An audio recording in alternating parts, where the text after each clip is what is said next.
Alors, cher professeur,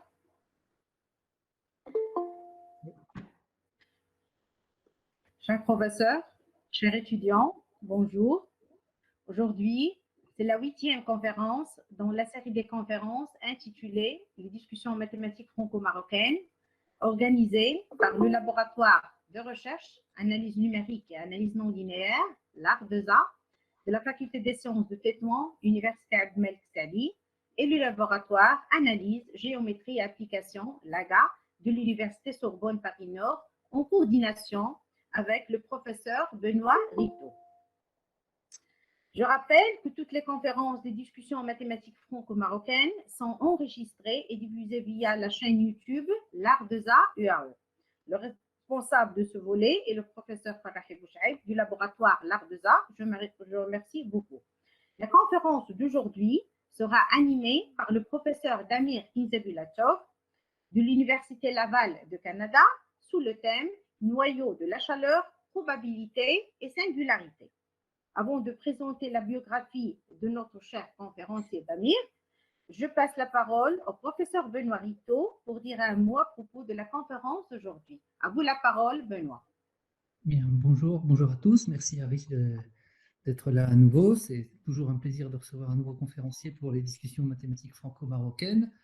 On va donc effectivement c'est la 8e qu'on organise avec un état d'esprit qui consiste à présenter des mathématiques de bon niveau, de niveau recherche, sous des angles variés et à destination principalement des doctorants pour un petit peu ouvrir son esprit scientifique et s'initier à des mathématiques qui ne sont pas forcément exactement celles que les doctorants ont l'occasion de faire dans leur thèse.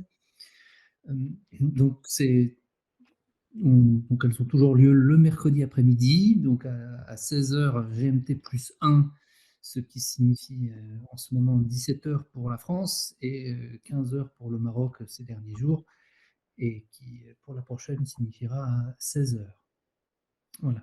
Donc pour les questions à poser aux conférenciers sont évidemment les bienvenues, mais on a toujours pris le parti de ne pas couper le conférencier pendant son exposé. Donc si vous avez des questions, vous pouvez les noter sur le chat, donc qui est sur la droite de l'écran pour ceux qui sont ceux qui ont la possibilité d'en poser. Donc conseille d'utiliser Chrome pour participer à l'exposé. Et vous pouvez participer au chat en écrivant vos questions. Et sinon, éventuellement, à la fin de la conférence, vous pouvez éventuellement intervenir en demandant la parole et on vous la donne bien volontiers. Voilà, c'est tout pour l'instant. Harry, je te repasse la parole. Merci. Merci Benoît. Alors, le professeur Damir Kinzabulatov est un professeur à l'Université Laval de Canada. Il est né en Russie. Il a soutenu sa thèse de doctorat à l'Université Toronto en 2012 sous l'encadrement du professeur Pierre Malmagne. De 2012 à 2015, il a effectué ses postdocs à l'Institut de Fields de Toronto. En 2015, il a effectué ses postdocs à l'Université McGill SRM. Et en 2016, il a été visiting professor à Indiana University Bloomington. Aussi, il a eu 3 prix. Le premier, c'est Malcolm Slingsby Robertson Prize in Mathematics. Le deuxième, c'est à l'Université of Toronto Carnot Scholarship. Et le troisième, Fellowship on the President of Russian Federation. D'accord? Et après, il a eu 2 subventions, Insect Discovery Grant et FRQNT Nouveau Chercheur de 2018-2020. Il a aussi animé plusieurs conférences à Canada, aux États-Unis et en Hollande. Et le professeur Damir Kinzabulatov est un très bon chercheur. Il a presque une trentaine de publications dans le domaine d'analyse, les équations et dérivées partielles et aussi aux mathématiques appliquées. Donc, voici une biographie très, très résumée du professeur Damir Kinzabulatov. À vous la parole. Merci pour l'invitation.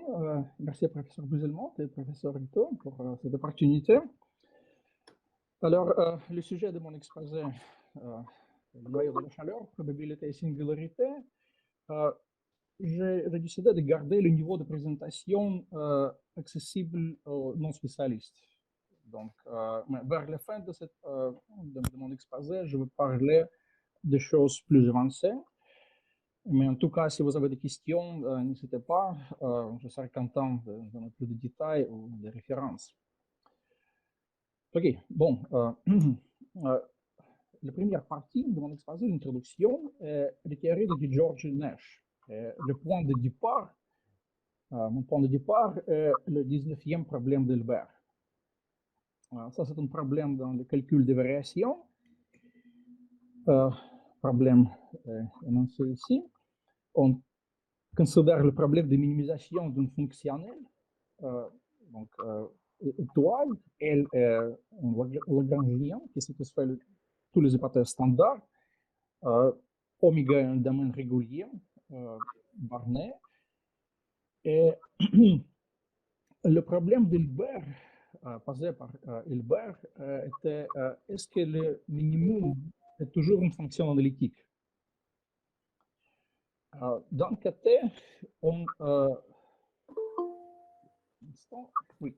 Donc, je peux dire qu'en général, il y a des contre-exemples qui montrent que donc, si on a un problème de calcul de variation, la solution pourrait être une fonction avec les propriétés de dérivabilité très très faibles. Donc, même le gradient de V, le minimum existe, mais V étoile existe, mais en sens faible, et bien sûr, il ne s'agit pas d'analyticité. Mais sur l'hypothèse standard, donc la question est-ce que le minimum est analytique? C'est un résultat classique qui dit que si on peut montrer que le minimum V appartient à la classe C infinie, alors elle sera analytique. Donc la question est vraiment concerne la dérivabilité de E. OK, et par analogie avec le problème de minimisation classique, si on a une fonction dérivable, quotidiennement dérivable f, qui atteint son minimum dans un point nombre réel étoile, alors cette dérivée égale à 0. Donc, par analogie avec ces résultats, on a le résultat suivant. Donc, si on a un minimum de fonctionnel, alors cet minimum satisfait l'équation de Euler-Lagrange des étoiles. Je dois peut-être expliquer la notation. La notation est standard, bien sûr, mais en général, quand on parle de L, le Lagrangienne, ça dépend des variables x, v. Donc, je parle de cette remarque en dessous des diapositives. X, v et p, où p note les dérivés de v. Alors ici, on a le fonctionnel qui dépend de P seulement. Cette équation de Euler-Lagrange, ça marche comme ça. On prend les dérivés de L par rapport à tous les variables P, donc les dérivés de V. Et ensuite, on prend la composition de dérivés de L par rapport à PI avec le gradient de V. Et ensuite, on prend les dérivés par rapport à XI. Et ça doit être égal à 0. Donc, c'est ça l'équation de Euler-Lagrange. Quand vous voyez ça, c'est une équation d'ordre 2, en général non linéaire. Et c'est la question de régularité de cette solution qui nous intéresse. Est-ce que les solutions de cette équation sont lisses? Donc, on doit vraiment trouver un moyen pour extraire l'information sur les régularités de V en utilisant cette équation de Euler-Lagrange. Bon, et voici une observation. Donc, je répète cette équation. Donc, voici une observation d'un cas assez élémentaire, mais de l'autre cas profonde. Donc, si on prend les dérivés de cette équation par rapport à xk, notre variable, alors en utilisant la règle de dérivation en chaîne, on arrive à l'équation en bleu. Donc, ça, c'est juste ça. Donc, on obtient cette expression en parenthèse. Ensuite, on prend les dérivés par rapport à xi. Mais maintenant, remarquons qu'on peut mettre les résultats dans une forme d'équation linéaire. C'est-à-dire, si on note les dérivés de Lagrangienne appliquée au gradient de V par AIJ de X, donc ça c'est une fonction, alors on arrive à l'équation elliptique en vert en forme divergence. Donc, c'est-à-dire, on a une fonction inconnue, ixj, et en fait, c'est u, ça, ce sont les dérivés de v. V est le minimum, on veut établir la régularité de v, donc on veut établir que v est continuellement dérivable, etc., infiniment dérivable. Donc, on multiplie le résultat par AIJ. Donc, tout ce qu'on sait a priori, que ce sont des fonctions, que ce sont des fonctions Barnet, et on obtient l'équation linéaire. Alors, pour récapituler, on a eu un problème non linéaire, calcul de variation, et maintenant on obtient une équation linéaire, mais cette transformation est plutôt artificielle parce qu'on cache toutes les difficultés dans les coefficients A et J. Donc, d'un côté, on peut mesurer la régularité de solution de cette équation linéaire. De l'autre côté, le problème est que, donc, une bonne nouvelle est que la matrice A est uniformément elliptique. Elle est symétrique. Bien sûr, elle est uniformément elliptique. Je rappelle la définition d'ici. La bonne nouvelle est qu'en principe, on peut travailler avec cette matrice, une équation elliptique avec cette matrice. Et la mauvaise nouvelle est qu'on n'a qu'un contrôle a priori sur la continuité de A et J. Donc, a priori, A et J pourraient être terriblement discontinus. Et la raison est que, si on regarde les définitions, le problème est qu'on n'a qu'un contrôle sur le gradient de V. Donc, V est le minimum, donc c'est vraiment le gradient de V qui nous intéresse. Tout ce qu'on sait a priori est que A et J sont barnés, la matrice est uniformément elliptique. Donc, cette transformation qu'on fait, on a eu un problème non linéaire, tout était lisse, elle était continuellement dérivable. Et maintenant, on a transformé ce problème dans un problème linéaire, pour une équation linéaire, mais le prix à payer est qu'on doit maintenant travailler avec des coefficients discontinus.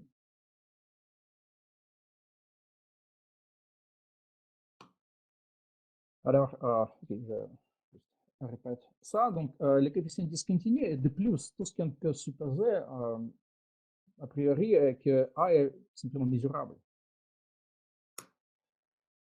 Donc, une petite remarque, donc, ça c'est probablement clair, mais en tout cas, je veux dire, en quel sens U est une solution. Donc, ici, vous voyez, on prend les dérivés de U par rapport à XJ. Je dois probablement souligner ça, que cette notation UXJ, ça veut dire les dérivés partiels par rapport à XJ. Alors, on a une fonction inconnue U, on prend les dérivés par rapport à XJ, on multiplie ce résultat par une fonction discontinue, et ensuite on prend les dérivés par rapport à XI.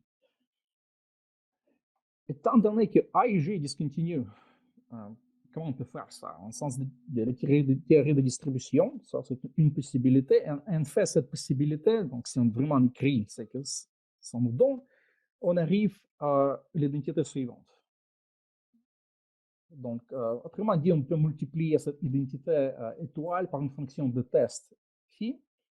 Un support compact, c'est infini. On utilise l'intégration par partie, on peut dire. Donc, phi est un support compact, c'est-à-dire on peut ignorer tout ce qui se passe à la frontière de oméga. Et on arrive à l'identité qui ne contient pas les dérivés de A et J.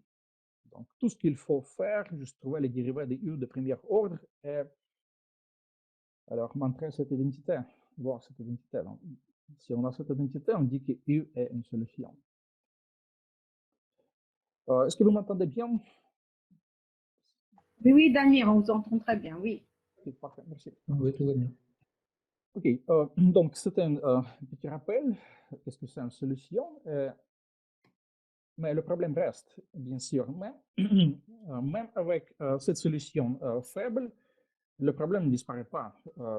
Donc, cette équation semble plutôt très, très mauvaise.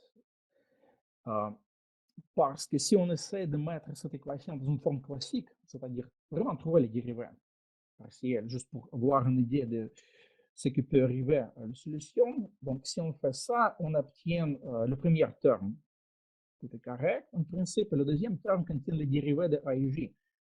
Donc, c'est-à-dire A et J est simplement mesurable, c'est-à-dire le deuxième terme contient en principe les fonctions de Dirac. Et on pourrait attendre que la solution U doit être discontinue. Donc, terriblement discontinue.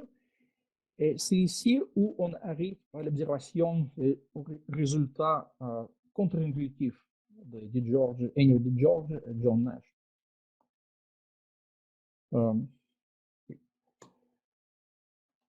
Je dois dire juste une petite remarque que j'utilise cette discussion de la théorie de Di Giorgi et Nash, juste une motivation, donc ça reste quand même une introduction.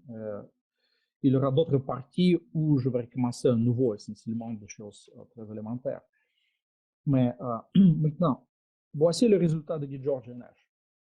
Malgré les discontinuités de A et J, la solution U, donc qui vient d'un minimiseur, par exemple, je parle de minimum, la solution U est Hölder continu. Donc, ce point de vue classique donc, ne s'applique pas vraiment ici.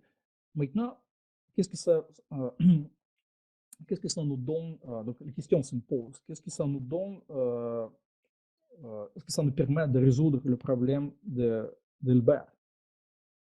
Donc, le problème d'Hilbert nous exige de montrer que U soit infiniment dérivable. Alors maintenant, on sait que U est Hölder continu. Donc, rappelons que U était le dérivé de minimum, fonction de V, donc c'est la notation, le dérivé partiel. Alors, ce résultat nous donne immédiatement que le gradient de V, le gradient de V est Hölder continu. Alors, le gradient du minimum est Hölder continu grâce à ces résultats, et c'est vraiment la première étape qui nous donne tout ce qu'on veut. Alors, le gradient de V est Hölder continu par la définition de A et J.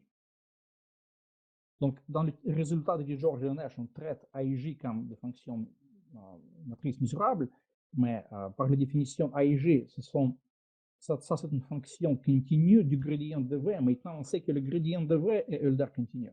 Donc, A et J sont Hölder continu. Et maintenant, on revient à cette équation. Et on utilise le résultat classique qui dit que si on a une équation de forme divergence, comme ici, mais avec des coefficients Hölder continu, alors la solution sera même plus régulière. Donc, c'est-à-dire les dérivés du gradient sont Hölder continu. Pas juste le gradient, mais les dérivés du gradient sont Hölder continu.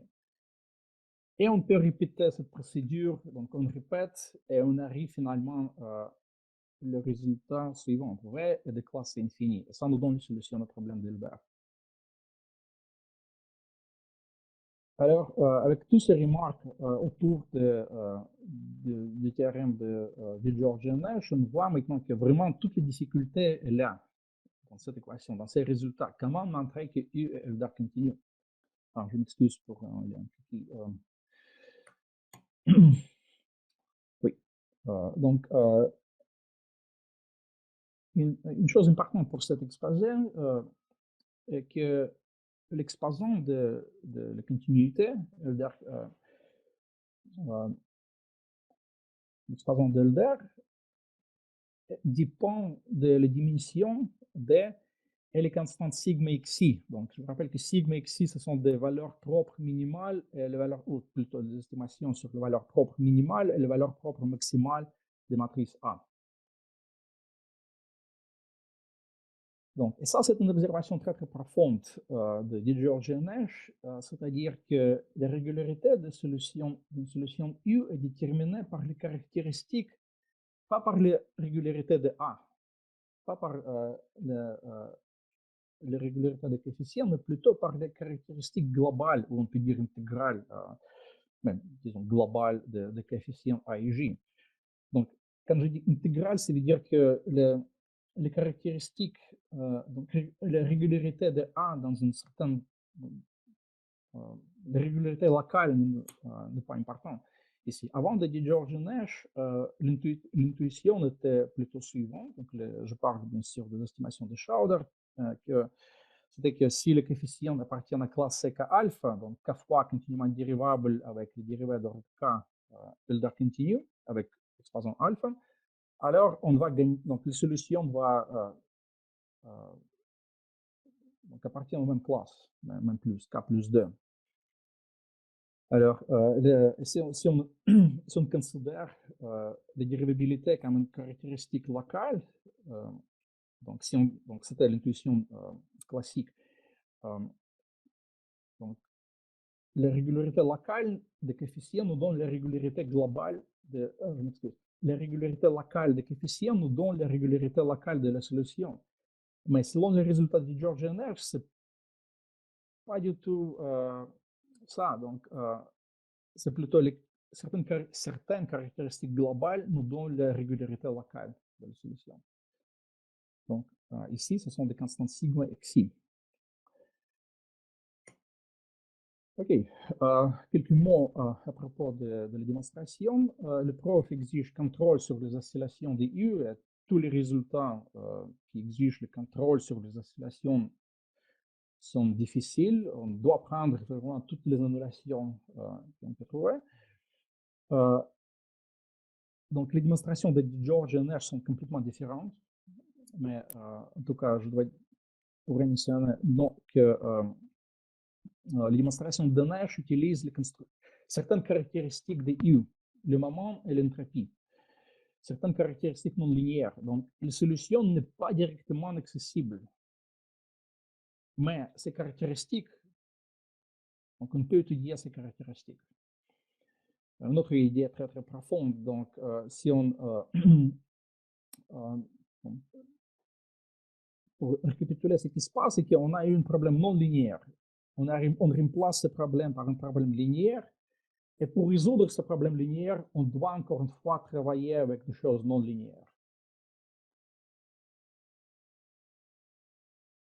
OK, mais donc c'était la première partie de l'introduction. Maintenant, je dois parler de noyau de la chaleur, finalement. Donc, jusqu'à maintenant, on a discuté des équations elliptiques, mais le sujet de cette exposé concerne surtout les équations paraboliques, où on a les dépendances de temps. Et en fait, George a considéré l'équation elliptique, Nash a considéré l'équation parabolique avec les coefficients qui peuvent dépendre de la variable de temps.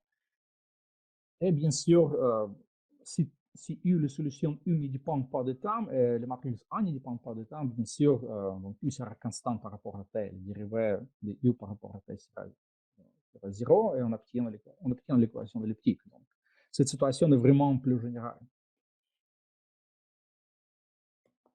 OK, donc, j'aimerais rappeler brièvement, je m'excuse, la définition de noyau de la chaleur. Alors, si on considère le cas où les matrices A, dans l'équation précédente, est la matrice identitaire. Dans ce cas, notre opérateur, donc je peux revenir ici, donc cet opérateur gradient fois A fois gradient devient l'opérateur de Laplace. Et on obtient cette équation classique, l'équation de la chaleur. Donc si on impose les conditions initiales au moment S, donc deux remarques. La première remarque, que bien sûr on peut résoudre ce problème de Cauchy. Donc avec les conditions initiales, la solution est donc avec des hypothèses standards sur la croissance de f à l'infini. Et bien sûr la solution est donnée par les formules suivantes. Donc la densité gaussienne. Et la densité gaussienne, notre nom ici est le noyau de la chaleur. La deuxième remarque, oui, dites-moi si je dois me ralentir. Donc, la deuxième remarque est que cette équation a l'interprétation probabilistique. U de Tx, la solution, on peut considérer ça comme l'espérance de cette variable aléatoire, f de le racine carrée fois de 2, fois le mouvement brownien, bt, on prend l'espérance avec la condition que le mouvement brownien au moment S commence en point X. Donc, c'est-à-dire qu'on peut obtenir la valeur de la solution U de X comme une certaine moyenne de toutes les valeurs qu'on peut obtenir donc en suivant les trajectoires du mouvement brownien. Et ce n'est pas une coïncidence. Une petite remarque juste pour avoir une idée de ce qui se passe. Si on prend pour f les fonctions caractéristiques d'un ensemble A, dans ce cas, l'espérance coïncide avec les probabilités que le mouvement brownien arrive au moment T appartient à l'ensemble A. La condition qui est BS égale X. Donc, ce que je veux dire ici est qu'il existe une relation entre l'opérateur de Laplace et le mouvement brownien. On peut dire que ce sont des phases de la même pièce. Ce sont deux objets, l'équation de la chaleur et le mouvement brownien. Ce sont représentent deux approches à la modélisation du processus physique de diffusion. Donc, il y a deux approches, l'équation de dérivée partielle et le processus stochastique.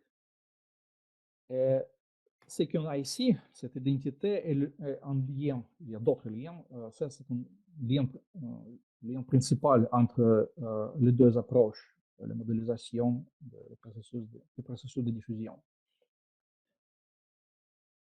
Donc on va revenir à cette discussion un peu plus tard, mais maintenant j'aimerais parler de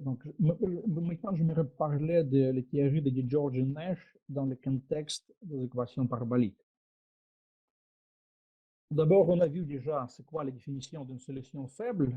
On peut, d'une équation elliptique, on peut généraliser cette définition à l'équation parabolique en utilisant les méthodes d'analyse fonctionnelle. Donc, on peut faire des choses beaucoup plus avancées, mais en utilisant les méthodes d'analyse fonctionnelle depuis Jean Leray qui a introduit la notion d'une solution faible, on peut montrer plus ou moins facilement que les solutions faibles existent et uniques. Je parle de ce problème de cachet. Donc, malgré que A, en principe, est juste une matrice uniformément elliptique mesurable. Donc, ce n'est pas vraiment la question. Donc, les discontinuités de A. Donc, c'est le problème. Donc, on peut montrer plus ou moins facilement l'existence de la solution. La vraie question est comment on montre que cette solution est régulière. Donc, par exemple, Euler continuum. John Nash a montré l'inégalité suivante. Son argument utilise l'inégalité de Nash qui est, donc on pourrait dire, équivalente à l'inégalité de Sobolev, mais quand même différente. Donc, on a montré que donc son résultat nous permet de comparer le norme LR où R est plus grand que Q de la solution avec le norme LQ, puis je dois dire que ça c'est RQ, c'est le norme dans l'espace LR et LQ sur RD. Donc on peut comparer le norme de la solution avec le norme de la fonction initiale. Et vous voyez que on a cet multiplicateur T. Oui, je m'excuse, ça doit être T moins S. Donc, lorsque T approche le point initial, si Q et R coïncident, bien sûr, on a juste une constante. Mais s'ils sont différents, bien sûr, on a ce facteur de cette explosion. Mais ce qui est remarquable est qu'on obtient les mêmes estimations, donc avec les constantes C égale à 1, au cas où A égale à I, donc les matrices d'identité. C'est-à-dire, on obtient les mêmes estimations qu'on obtient pour la densité gaussienne. Donc, la densité gaussienne est ici. Donc, avec la densité gaussienne, on peut faire le calcul, donc on peut calculer des choses. Si avec les matrices mesurables, il n'y a qu'une chance qu'on peut trouver la solution dans une forme explicite, mais on peut quand même obtenir cette estimation. Et comme une conséquence de cette estimation, par le théorème de Danforth, on obtient que les opérateurs Les opérateurs définis comme on prend les fonctions initiales et on obtient des solutions. Donc les opérateurs qui nous donnent les solutions, ce sont des opérateurs intégraux. C'est-à-dire, maintenant, si on note le noyau intégral de ces opérateurs par P, T, X, S, Y, donc T et S correspondent au moment de temps, S est le moment initial, T est plus grand que S, c'est-à-dire cet opérateur, donc les solutions, donc on peut comparer ces deux formules, est donné par la formule suivante. Alors, ce noyau intégral est dit le noyau de la chaleur de l'équation parabolique. Donc, c'est ça l'analogue de la densité gaussienne au cas où A est une matrice uniformément elliptique mesurable. Oui, les théories de Georgian et Nash, après le travail d'Aronson, Moser, Davis, Phelps, Struck et d'autres, en particulier, donc, le point de vue qu'on peut utiliser et que, adapter est que le noyau de la chaleur de l'équation parabolique avec les matrices uniformément elliptiques mesurables se comporte comme le noyau de la chaleur de l'équation de la chaleur, en sens que il satisfait les estimations gaussiennes. Donc, encore une fois, ça, c'est vraiment le résultat plutôt de plutôt de Nash. Donc, on devra, si on regarde sa démonstration, on ne trouvera pas ces estimations. On trouvera plutôt les estimations un peu suboptimales parce qu'il voulait obtenir la continuité elderienne de la solution. Mais c'est vraiment, c'est déjà là, ces estimations. Et en utilisant les estimations gaussiennes, on obtient l'inégalité d'Arnac qui nous donne, en utilisant le contrôle sur les oscillations, qui nous donne les continuités elderiennes du noyau de la chaleur. Donc ça, c'est un peu plus fort, pas un peu, mais plus fort. Ça nous permet de déduire la continuité de toutes les solutions, continuité elderienne de toutes les solutions. Alors, tout ce que je dis jusqu'à maintenant, c'était plutôt une préparation. Donc, l'observation principale que je vais retenir, c'est que selon les théories de George et Nash, la régularité de la solution U, problème de cachet, est déterminée par des caractéristiques, on peut dire, intégrales des coefficients.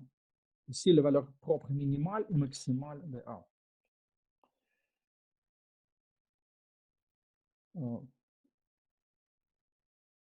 Ok. Cet exposé, le sujet de cet exposé est la question suivante. Quelles sont les caractéristiques intégrales du terme de premier ordre, d'ordre 0, c'est-à-dire le dérive ici et le potentiel V. Donc, quelles sont les caractéristiques intégrales de B et V qui sont responsables de la théorie de régularité de cette équation? Je vais mentionner quelques références accessibles sur mon site web, mais je pourrais donner plus de références que vous en avez besoin. Donc, la question est quelles sont les caractéristiques intégrales de B et V qui déterminent les théories de régularité. Et je peux dire que l'objectif de ce travail est vraiment, ce programme de recherche, est de vraiment comprendre, d'utiliser ce terme d'ordre 1, d'ordre 0, qui, pour mieux comprendre les théories de l'opérateur non perturbé. Donc, je vais revenir à ça un peu plus tard, mais permettez-moi de juste vous dire que ce qui nous intéresse, ce n'est pas vraiment cet opérateur, donc cet opérateur général, c'est plutôt la situation suivante. Si B, le dérive égale à 0, A est la matrice d'identité, cet opérateur qu'on voit ici devient l'opérateur de Schrödinger. Si le potentiel V égale à 0, on obtient l'opérateur de Kolmogorov, qu'on rencontre en théorie de probabilité, le processus de diffusion. Oui, donc Maintenant, je vais parler de ces deux opérateurs. Donc, la troisième partie de mon exposé, l'explosion instantanée de Pierre Barra et Jérôme Goldstein. Ici, je vais parler de l'opérateur de Schrödinger. Avant ça, je dois mentionner l'inégalité de Hardy, qui est bien connue, mais juste au cas où, je vais rappeler c'est quoi cette inégalité. Donc, l'inégalité de Hardy nous permet de comparer deux opérations très différentes. L'opération de différenciation et l'opération de multiplication par une fonction. Par une fonction singulière, ici, donc t carré, on prend l'intégrale de 0 à infini, donc bien sûr cette fonction explose à l'origine. Cette inégalité est vraie pour toutes les fonctions de test, si vous voulez, je note cette fonction par u, donc ce n'est pas la solution de l'équation parabolique. Ce sont des fonctions de test. En dimension 1, ce sont des fonctions absolument continues, égales à 0 à l'origine, avec cette condition sur le dérivé. Ce qui nous intéresse ici, en c'est plutôt le cas de dimension plus grande ou égale à 2, ou même plus grande ou égale à 3, les dimensions physiques. Donc, l'inégalité de Hardy en dimension 2, d plus grand ou égal à 2, prend la forme suivante. Les constantes d moins 2 carré 4 est précise, donc ça c'est les meilleures constantes possibles. Ce qui est intéressant, c'est que cette constante est optimale même en dimension 2. Donc, si on prend d égale à 2, on obtient 0, et vraiment, on peut montrer qu'on ne peut pas mettre ce terme avec n'importe quelle constante, avec n'importe quel epsilon à gauche, même si pour un epsilon très petit. En dimension plus grande ou égale à 3, on a cette inégalité, cette constante est encore une fois optimale. Ce qui est intéressant est qu'il n'existe pas d'un élément qui vraiment nous donne cette constante. On atteint cette constante sur une suite qui converge, mais pas dans l'espace W12, l'espace de Sobolev avec des fonctions dans L2 avec les dérivés dans L2. Ok, maintenant, donc ce sera plus clair dans un instant la raison pour laquelle je mentionne cette inégalité. Mais maintenant, j'aimerais faire une chose triviale. Je vais mettre cette inégalité dans une forme un peu différente. Ça concerne la notation. Je vais noter le côté gauche, donc c'est tout ce qu'on a ici. Je vais mettre les constantes sous l'intégrale et je vais noter le résultat, les fonctions, par v de x, le potentiel. Quand vous voyez ce potentiel égal à infini à l'origine, donc point 0, donc ça c'est un potentiel singulier, et l'inégalité de Hardy nous permet de comparer deux opérateurs. Donc différenciation, deux opérations, différenciation et multiplication par une fonction singulière. C'est-à-dire l'inégalité est constante optimale, en le sens qu'on ne peut pas remplacer V par 1 plus epsilon V pour n'importe quel epsilon. Donc, c'est-à-dire on atteint vraiment la singularité critique. Et une autre étape préparatoire, j'aimerais juste faire une remarque que en utilisant l'intégration par partie à droite, on obtient l'opérateur de Laplace moins le Laplacien, l'opérateur positif. Donc l'inégalité de Hardy prend la forme suivante, où j'utilise cette parenthèse pour noter le produit scalaire dans L2. Donc c'est-à-dire l'intégrale de VU fois U. Avec le conjugaison complexe, mais dans cette expression, on parle de fonctions réelles. Donc voici les définitions du produit scalaire. Donc l'inégalité d'Hardy nous permet de comparer en fait l'opérateur de Laplace avec le potentiel singulier V.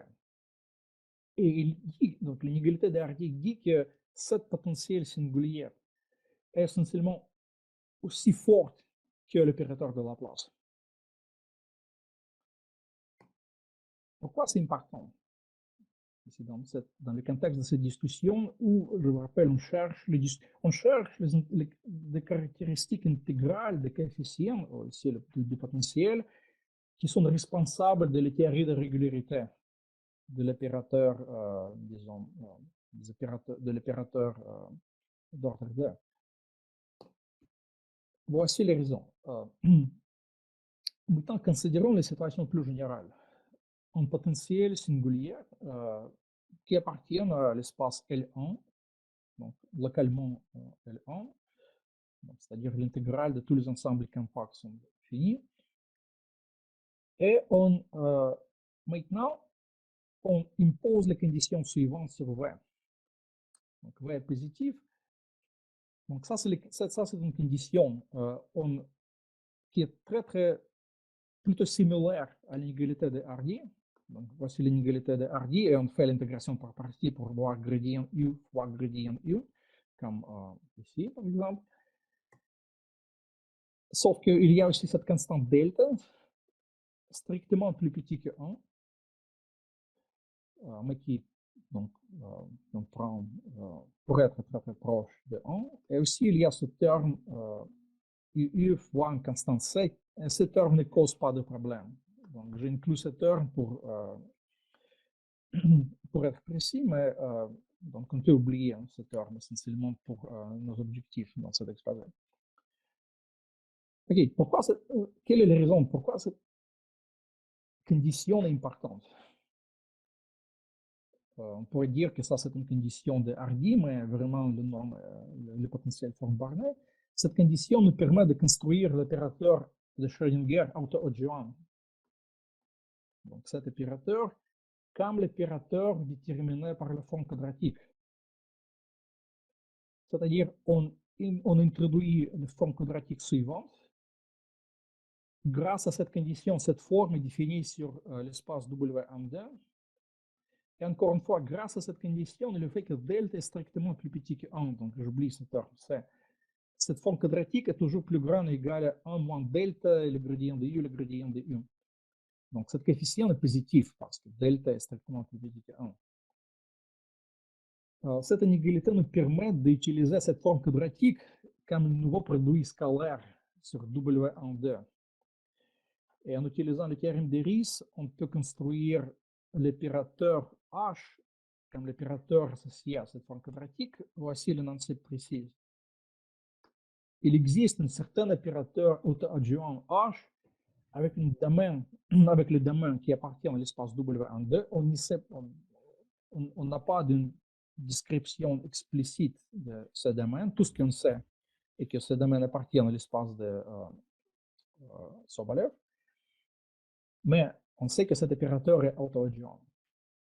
Donc ça, c'est une application du théorème qu'élément Kato, Lyons, Lax, Milgram, Nelson. La bonne nouvelle est qu'on peut vérifier cette condition facilement pour l'inégalité de Hardy et pour d'autres potentiels. Donc, la collection de potentiels qui satisfait cette condition est très, très grande. Alors, je peux vous dire maintenant qu'on va utiliser ça, donc cette condition, ou plutôt les constantes delta dans cette condition, et les caractéristiques intégrales de V qui nous intéressent. Les caractéristiques de V qui est responsable de la théorie de régularité de l'opérateur de Schrödinger. Mais donc, si nous venons, donc, quand on voit ça pour la première fois, donc ça donne l'impression que la question se pose, est-ce qu'on peut faire, est-ce qu'on peut voir cette construction, est-ce qu'on peut simplifier cette construction? Et vraiment, pourquoi ne pas construire l'opérateur de Schrödinger auto-adjoint? Ça doit être auto-adjoint comme les différences algébriques. Pourquoi ne pas construire cet opérateur comme les différences algébriques entre le Laplacien et V? Et vous voyez, le problème est que cette différence est définie sur l'intersection des domaines de Laplacien dans L2. On doit travailler dans L2 si on veut travailler avec les opérateurs de Schrödinger. Notre espace, l'opérateur de Schrödinger habite dans l'espace L2. Donc ça, c'est l'intersection du domaine de l'opérateur de Laplace et avec le domaine de l'opérateur de multiplication par V. Alors, le domaine de l'opérateur de Laplace, c'est W de 2 par la définition, essentiellement de l'espace W de 2. Donc, toutes les dérivées jusqu'à ordre 2 appartiennent à l'espace L2. Et le domaine de V, ce sont des fonctions dans L2 telles que le produit de V et F appartiennent à L2. Si on sait que V appartient, donc le potentiel, si le potentiel appartient à l'espace L2 il-même, par exemple, on peut multiplier ce potentiel par des fonctions continues au support compact et on obtient toujours un élément de L2. Mais le problème est qu'on doit travailler avec V qui appartient à l'espace L1. Donc, on ne peut pas prendre donc, ce choix standard de fonctions de fonctions où cette différence algébrique est bien définie. Donc, les fonctions infiniment dérivables, le support compact, donc, ça c'est impossible ici. Et de plus, il y a des contre-exemples qui montrent que l'intersection de ces deux domaines est l'ensemble vide. Donc, c'est pour ça qu'on doit utiliser ce chemin par les formes quadratiques. Parce que les formes quadratiques est toujours défini sur un ensemble plus grand que, disons, W de 2. Tandis que l'opérateur de Laplace lui-même est défini sur W de 2, il faut que les dérivés d'ordre 2 existent. La forme quadratique est définie sur l'espace W1,2. Tout ce qu'on veut que les dérivés d'ordre 1 existent et appartiennent à l'espace L2. Ici, on pourrait poser la question, pourquoi ne pas définir le Laplacien en sens de la théorie de distribution? Donc, on obtient une distribution, ensuite, on multiplie V en élément de F. Donc, on obtient encore une fois une distribution. Si les différences appartiennent à L2, alors c'est ça notre opérateur. Ça, c'est la définition de l'extension maximale de l'opérateur de Schrödinger. On peut faire ça, mais le problème est cette propriété. Comment montrer que cet opérateur est auto-adjoint? Donc, on a cette définition très, très flexible, mais essentiellement, on arrive à la situation où on ne peut pas. C'est vraiment, vraiment difficile d'étudier cet opérateur. C'est pour ça qu'on doit travailler avec les formes quadratiques, pour lesquelles cette hypothèse ne pose pas de problème, mais on a besoin de cette inégalité. Cette inégalité qui essentiellement exprime le fait que le potentiel est plus petit que l'opérateur de Laplace. Donc, j'ai une question. Est-ce que j'ai 10 minutes Oui, oui, Damir, vous avez encore le temps. Ok, merci. Donc, je vois que je suis vraiment en retard avec tout ça. Ok, donc je simplement répète ici qu'on on arrive à une certaine caractéristique intégrale du potentiel qui est responsable de la théorie de régularité de l'opérateur de Schrödinger. Je ne sais pas si vous êtes convaincu, mais je peux vous dire qu'il y a d'autres raisons pourquoi cette condition est vraiment la condition qu'on veut.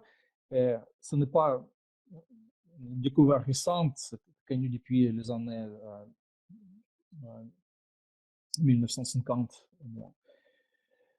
Et des exemples incluent le potentiel de Hardy, les classes L D divisé par 2.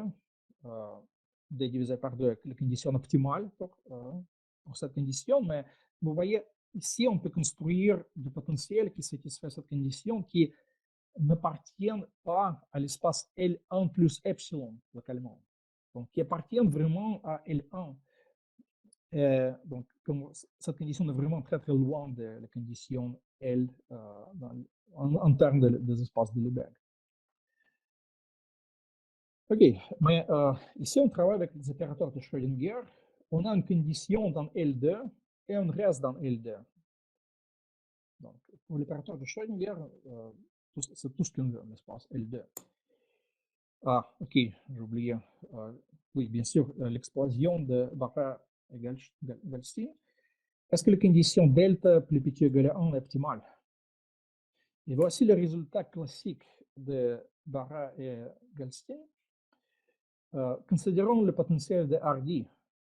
Ah, ok, je vois que j'ai écrit plus, ça doit être moins ici. Considérons Vnx des approximations de V. Donc, c'est-à-dire le minimum de V de x et n. Donc, cette potentiel est singulier en point x égale à 0, Vnx sont bornés. Pour Vnx qui sont presque idéales, qui sont continues, on peut résoudre les équations paraboliques suivantes, avec les conditions initiales, avec donc, une fonction qui n'est pas identiquement égale à 0 et qui est plus grande ou égale à 0. Et si delta est strictement plus petit que 1, alors cette approximation de u vraiment converge vers une solution faible. Il détermine un semi-groupe C0 vraiment pour. Je devrais parler de semi-groupe ici. Mais, donc, permettez-moi de juste vous dire que tout marche bien. Donc, j'ignore pour l'instant le cas delta égale à 1, mais on peut aussi travailler avec delta égale à 1. Mais pour delta strictement plus grand que 1, on sait que l'inégalité de Hardy ne s'applique pas. Mais est-ce qu'on peut trouver un autre moyen? Est-ce qu'on peut trouver un autre moyen pour construire l'opérateur de Schrödinger? Barra et Goldstein dit que non. On observe l'explosion instantanée. Donc, pour tout x immédiatement après le moment initial, pour tout t positif, la solution converge vers l'infini. Donc, vraiment, les conditions, donc vraiment, Lévy n'existe pas donc, dehors de cette condition delta plus petit égal à 1. Ok, donc voici les conclusions. On a trouvé les caractéristiques intégrales de potentiel. Et comme je dis, pour l'opérateur de Schrödinger, on impose une condition essentiellement dans l'espace L2 et on travaille dans l'espace L2. Maintenant, j'aimerais revenir donc la théorie de probabilité et notre discussion de noyau de la chaleur. On a maintenant un candidat pour les conditions cette caractéristique intégrale de V. Un petit rappel, pour l'équation de la chaleur, on a les relations entre la solution U et le mouvement brownien donné par l'identité suivante. Maintenant, si on considère l'équation suivante, c'est-à-dire il n'y a pas de potentiel, la matrice A égale à 1, on peut travailler avec d'autres matrices, mais prenons A égale à 1, et on inclut les dérives. Ouais. Donc, une certaine dérive. On veut avoir l'identité suivante, où x de t est la solution faible de l'équation stochastique, qu'on souvent rencontre dans la forme suivante, mais ce qui veut dire vraiment, c'est l'équation intégrale. Donc, on a l'équation différentielle stochastique. Et la question se pose, quelle est la caractéristique intégrale de B qui est responsable de la théorie de régularité de cette équation parabolique et la théorie de cette équation stochastique? Ce sont presque les mêmes choses. Pas vraiment, mais on veut voir cette identité aussi. Alors, on a les conditions donc, qui viennent de l'étude de l'opérateur de Schrödinger, et on peut poser cette condition facilement. Et si nos ambitions sont donc, maintenant, si je deviens moins ambitieux, si je pose la question, est-ce qu'on peut utiliser cette condition pour développer les théories de l'opérateur qui détermine l'équation parabolique, l'opérateur de Kolmogorov dans L2? La réponse est encore une fois oui. Donc, j'inclus ces calculs, je vais peut-être omettre les détails, mais vraiment, encore une fois, on peut utiliser cette condition ou l'inégalité de Hardy pour vérifier les conditions du théorème K-element pour construire la solution au problème de Cauchy. Donc, on peut voir les théories dans L2, mais le problème est que, donc, c'est ça, donc cette condition, on peut vérifier ça pour les dérives de Hardy, mais le problème est que les théories dans L2 n'est pas suffisant pour étudier cette équation stochastique. Donc ça, c'est pour l'opérateur de Schrödinger, nous sommes contents de rester dans L2. Pour l'équation, si on parle de la probabilité, c'est pas suffisant. Et Donc, je vais parler très brièvement des résultats. J'aurai besoin de notre exposé pour vraiment donner tous les détails. Mais ce qui est surprenant est que cette condition dans L2 est suffisante pour montrer, on parle de ça dans notre article avec Yury Semenov, lui, il a des articles où il parle de ce genre de choses. Ça, cette condition est suffisante pour montrer l'estimation suivante dans LQ. On peut vraiment contrôler le gradient de la solution en termes de la fonction initiale, mais la fonction initiale, elle pourrait être très, très bonne. Le problème est dans B. Le problème n'est pas dans la condition initiale, mais dans B qui pourrait être très, très discontinu. Donc, une chose surprenante est que cette condition dans L2 est suffisante pour travailler dans LQ, pour Q grand, et que cette Q admissible dépend de la valeur de delta. Donc, ce delta est vraiment la caractéristique intégrale qui est responsable de la théorie de régularité de cette équation parabolique. Cette inégalité nous permet de transférer tout ce qu'on sait dans L2 à l'espace C infini. En utilisant une certaine procédure d'itération, c'est infini l'espace de toutes les fonctions continues qui convergent vers 0 à l'infini, muni délimité x suprême. C'est-à-dire, on peut construire le semi-groupe de Fieller pour cette équation. Cette semi-groupe de Fieller détermine la solution faible de l'équation stochastique. Encore une fois, je ne donne pas de détails de cette démonstration, mais je me souligner encore une fois que cette delta détermine Q admissible. Donc, les régularités de U vraiment dépendent de delta. On observe, donc pour l'équation, pour l'opérateur de Schrödinger, on peut aller dans l'espace LP, mais on doit rester dans L2 surtout. Mais ici, c'est différent. Ah, ok, je m'excuse pour le cookie. Oui. Oui, finalement, la question de l'optimalité, est-ce que cette condition est optimale? Si on prend le dérive de Hardy, oui, ok, je m'excuse pour tout ce cookie. Alors, par le résultat que je mentionnais avec Semenov, la solution faible existe, mais il existe aussi des contre-exemples qui montrent que si delta est assez grand, la solution n'existe pas. Donc, on atteint la singularité critique de B.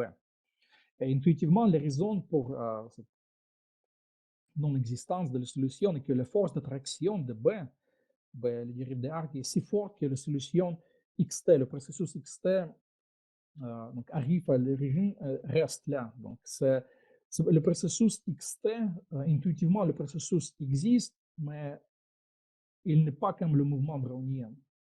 Donc, c'est pour ça que cette équation n'a pas de solution. Et j'aimerais terminer mon exposé. Je vais revenir à la question des estimations gaussiennes sur le noyau de la chaleur. Prenons cet opérateur. On peut mettre des matrices mesurables ici, mais juste vous dire que on peut montrer des estimations gaussiennes sur le noyau de la chaleur sous cette hypothèse, sur B, mais il faut jeter aussi des conditions sur la divergence de B. Si on ignore ça, on peut quand même obtenir des estimations dans certains cas, mais ces estimations ne seront pas gaussiennes. Donc, encore une fois, cette caractéristique qui vient de domaines en fait très différents, mécanique quantique, l'étude de l'opérateur de Schrödinger est responsable des estimations gaussiennes dans le contexte probabilistique. Oui, je voulais inclure le site, le diapositive avec enregistrement, mais donc, je vais vous dire merci pour votre attention. Merci. Bien, merci beaucoup. Merci, Daniel.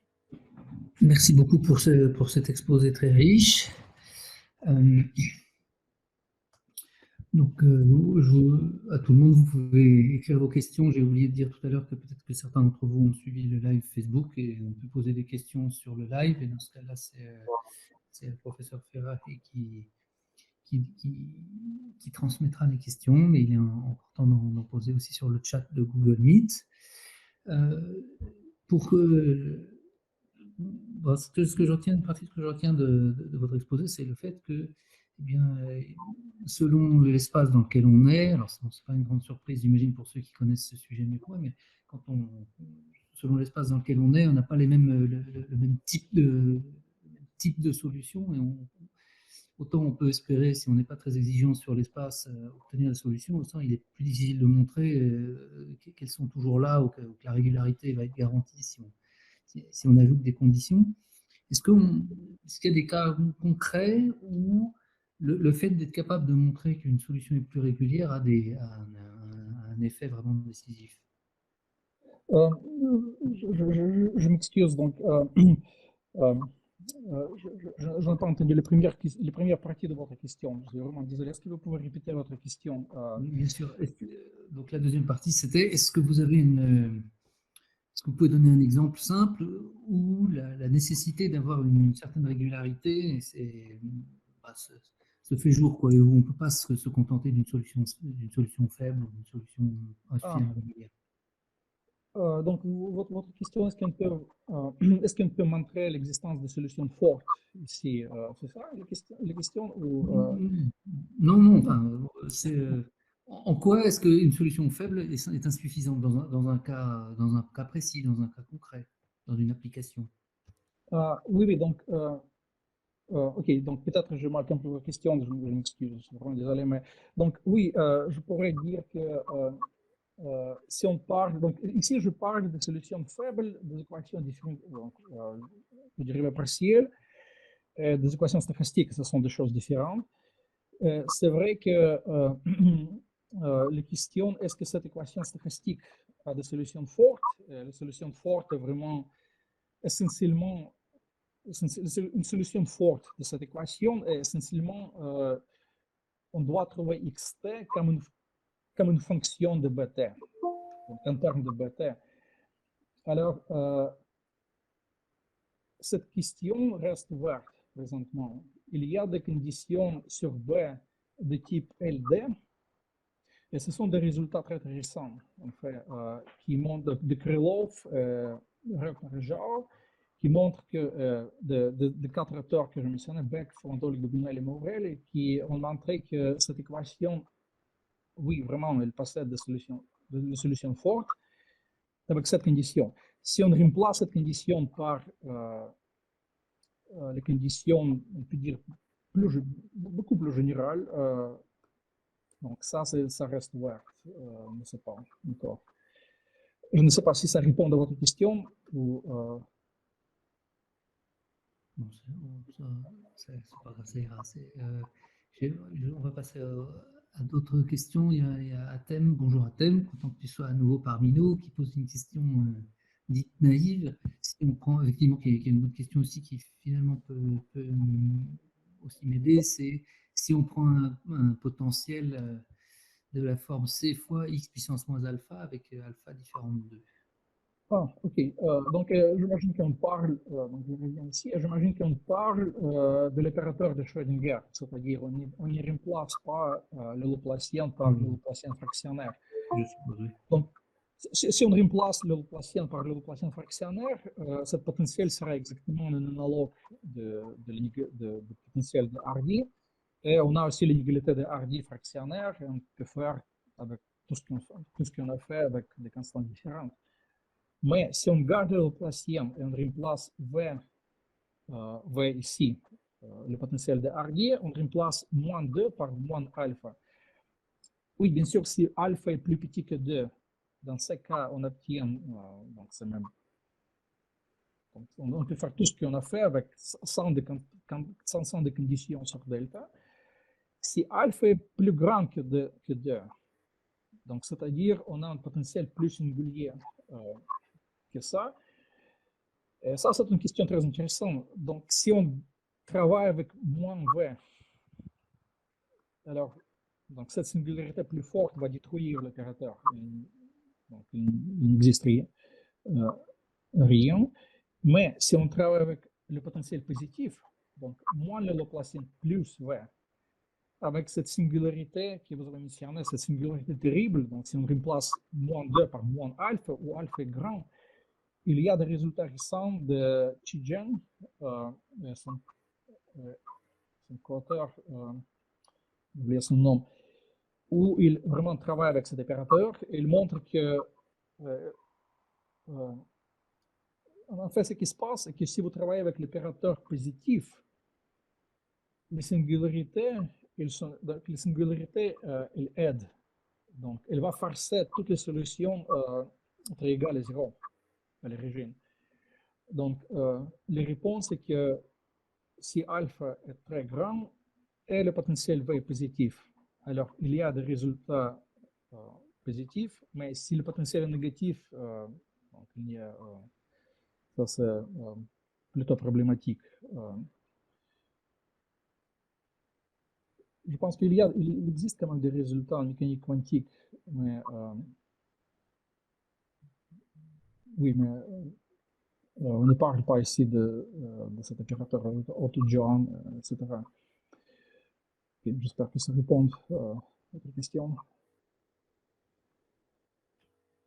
Hatem, tu veux poser ta question? Non, ça va. Merci, Hatem. Donc, en attendant que les questions arrivent, Benoît, je vais poser quelques questions à Damir. Damir, vous avez cité deux problèmes paraboliques. Le premier, la dérivée par rapport à T moins le gradient A gradient de U est égal à 0 et l'équation de la chaleur. Alors, vous avez dit une chose qui est très importante, c'est que le noyau de la chaleur du premier problème parabolique faisant intervenir le A se comporte comme celui de l'équation de la chaleur classique qu'on connaît. Alors, qui a fait marcher la chose? Est-ce que la régularité, comment se fait que le noyau de la chaleur du problème parabolique faisant intervenir le A se comporte comme l'autre problème? Mais vous voyez, d'un côté, on peut dire que c'est quand même un résultat contre-intuitif, mais de l'autre côté, quand je dis que ça se comporte comme le noyau de la chaleur, c'est pas toutes les vérités. Parce que souvent, dans les applications, on doit savoir que les dérivés de P se comportent aussi comme les dérivés de la densité gaussienne, et ce n'est pas tout à fait la même chose. On peut dire que les dérivés de P par rapport à T se comportent comme les dérivés de la densité gaussienne par rapport à T. Mais par exemple, pour obtenir une estimation similaire pour les dérivés de P par rapport à X, non, donc on n'a pas d'estimation de cette forme. D'accord. Donc, oui, ça comporte comme le noyau de la chaleur, mais ce n'est pas toutes les vérités. Pas à tous les niveaux, oui. Vous avez dit aussi que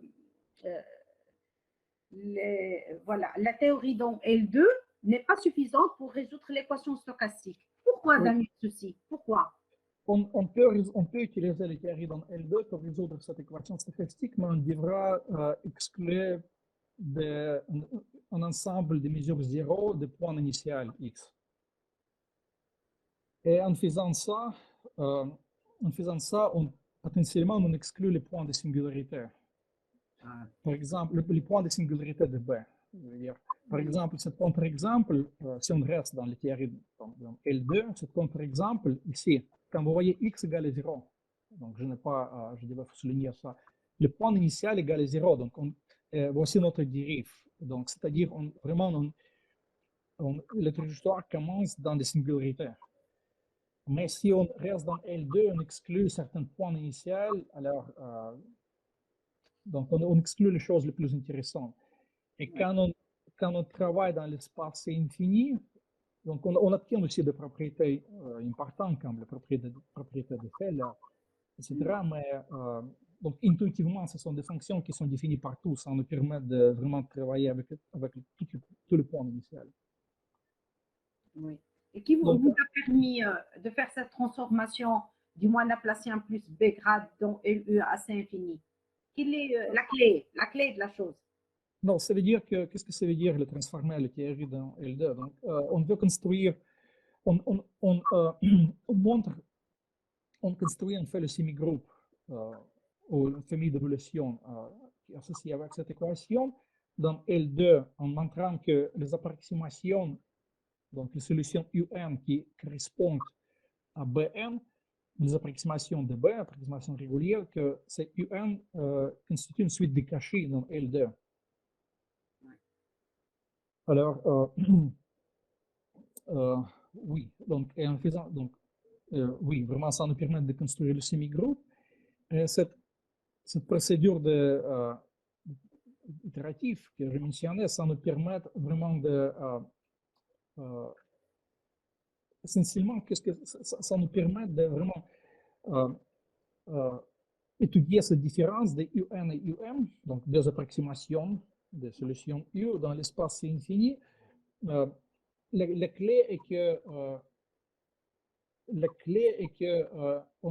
essentiellement, c'est qu'un fait, donc, je peux vous dire. Donc, on doit étudier les différences entre les deux solutions UN et UM qui correspondent à Bn et Bm, des approximations. Donc, et pour étudier ces différences, on peut prendre les différences entre les deux équations. Le problème est qu'en faisant ça, on n'arrive pas à une autre équation parabolique. Il y aura d'autres termes dans cette équation. Et on utilise cette estimation pour débarrasser de ces autres termes. Maintenant, donc en faisant ça, on obtient essentiellement une équation pour UN moins UM. Et maintenant, on peut utiliser la structure de cette équation pour estimer cette différence dans l'espace LP. Donc, on peut essentiellement, donc je peux revenir à cette slide. Ok, je vais simplement utiliser un autre slide pour. Oui, donc essentiellement, ce qui se passe, donc ignorons ce multiplicateur. Donc, essentiellement, on aura UN moins UM à gauche dans LR. Et on aura UN moins UM dans LQ à droite, où Q est plus petit ou égal à R. Enfin, on va prendre Q égale à 2, parce qu'on sait comment travailler avec cette équation dans L2, et on va prendre R, on ne peut pas prendre R égale à infini, donc c'est notre estimation. Mais on peut prendre R un peu plus grand que Q. Et ensuite, on répète cette équation, donc cette procédure itérative, et on arrive à la même inégalité pour UN moins UM, UN moins UM, avec R égale à infini. Et Q égale à 2. Donc, essentiellement, donc si cette suite est décachée dans L2, elle est aussi ensuite décachée dans C infini. Alors, donc, essentiellement, on travaille avec l'équation, l'intégration par partie, cette condition, le choix de fonction de test. Donc, c'est tout un travail caché là-dedans, Damien. Tout un travail caché là-dedans. Une dernière question, si vous permettez. La construction de l'opérateur de Schrödinger. Quel est l'intérêt de la construction d'un tel opérateur? De l'opérateur de Schrödinger? Non, c'est juste la mécanique quantique exige que toutes les observables sont décrits par les opérateurs auto-adjoints. Donc, le problème est que juste pour construire un opérateur, ce n'est pas suffisant. On doit être certain que cet opérateur est auto-adjoint. C'est pour ça que cette procédure est utilisée. Voilà. D'accord. Merci, Damir. Je vois Moujahid qui a levé la main, Benoît. Moujahid? Oui, madame. Merci, madame Aris. Merci, monsieur, pour votre exposé qui est clair. Si j'arrive à comprendre, j'ai deux points. Le premier point, vous cherchez les solutions faibles de l'équation de Schrödinger. Donc, à travers le problème variationnel. Non, ce n'est pas l'équation de Schrödinger. On ne parle pas vraiment de l'équation de Schrödinger, on parle de l'opérateur de Schrödinger. L'équation de Schrödinger, l'opérateur de l'équation de Schrödinger. C'est le point de départ, c'est l'équation de Schrödinger, je crois. Donc, à travers l'équation de Schrödinger, vous posez l'opérateur de Schrödinger. Non, c'est l'équation de Schrödinger. C'est un type de l'équation de Schrödinger, je crois. Non, je parlais de problème de calcul de variation pour l'équation qui nous mène à l'équation suivante. Et pour l'opérateur de Schrödinger, et pour l'équation parabolique avec l'opérateur de Schrödinger, je vais parler des choses comme comment construire l'opérateur, comment résoudre cette équation dans L2. Donc ma question, donc, vous basez sur l'opérateur de Schrödinger, etc. Donc, vous utilisez, je crois, le théorème de l'axe-Milgram pour montrer l'existence d'une unicité. Oui. Donc, ma première question, est-ce qu'il y a d'autres techniques pour montrer l'existence d'une unicité de la solution faible autre que l'axe-Milgram?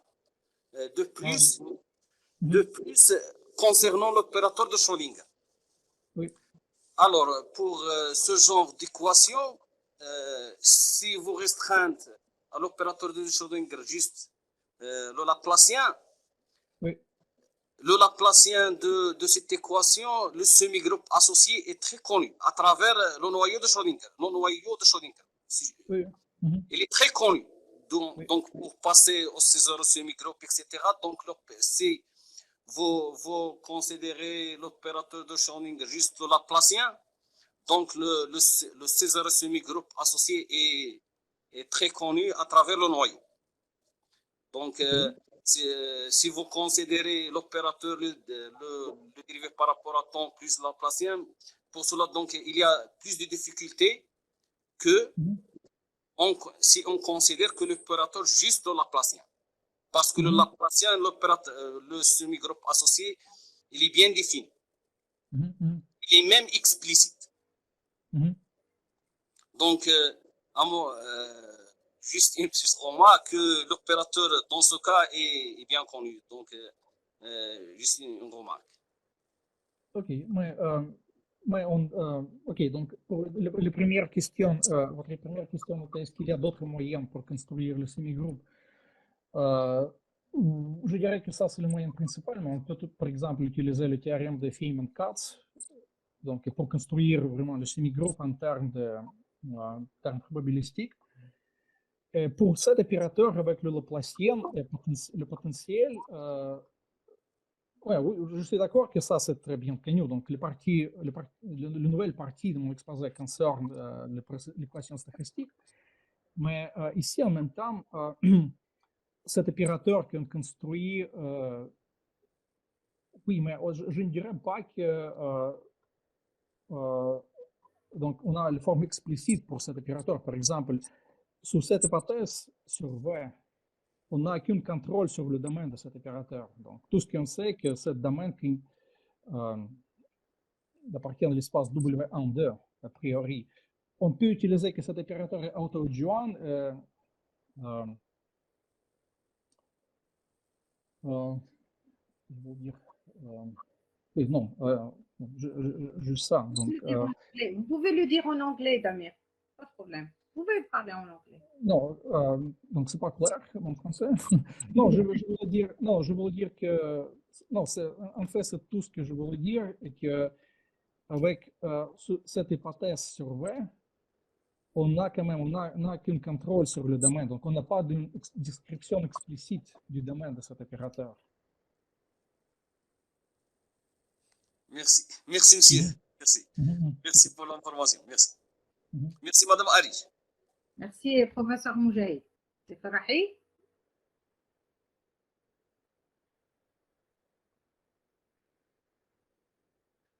Alors, en attendant qu'il nous réponde. Non, il nous écrit qu'il n'y a pas d'autres questions pour l'instant. Ah, non, pour le moment. Non, pour le moment. D'accord, Benoît.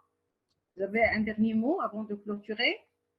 Eh bien, merci encore aux conférenciers, merci à tous les participants, merci aux deux laboratoires qui co-organisent ce rendez-vous. Et on ne se retrouve pas la semaine prochaine, mais la suivante, qui sera le 9e exposé, sera dans 15 jours, et donc ce sera toujours à 17h heure française, et ce sera à 16h heure marocaine, puisque ce sera toujours GMT+1. Voilà. Merci à tous. Et Harry, je vous donne la parole pour le mot de la fin. Merci à tous. Damir, un dernier mot avant de clôturer? Vous voulez dire? Oui, merci aux organisateurs. C'était vraiment un plaisir de parler avec vous. Merci. Damir, merci à vous aussi. Merci pour l'effort que vous avez fait avec le français, même si vous êtes russe-canadien. Alors, vraiment, c'était une conférence très, très riche. Je remercie tous les participants, tous les professeurs. Je remercie tous nos doctorants. Je remercie aussi professeur Farahi, professeur Benoît. Je vous donne rendez-vous la semaine prochaine. Pas la semaine prochaine, au 19 mai, parce que la semaine prochaine, peut-être on va fêter, ce sera les vacances d'Eid al-Fitr. Alors, au 19 mai, mercredi 19 mai, à 16h, à 16h GMT plus 1 heure, avec nous, il sera le professeur Khalil Zinbi de l'Université Qadi'iyya de Maroc, sous le thème Reduction of Complexity for Partial Differential Equation, New Results and Open Problem. Donc, veuillez être à l'heure. Je vous remercie à tous et au revoir. Au revoir.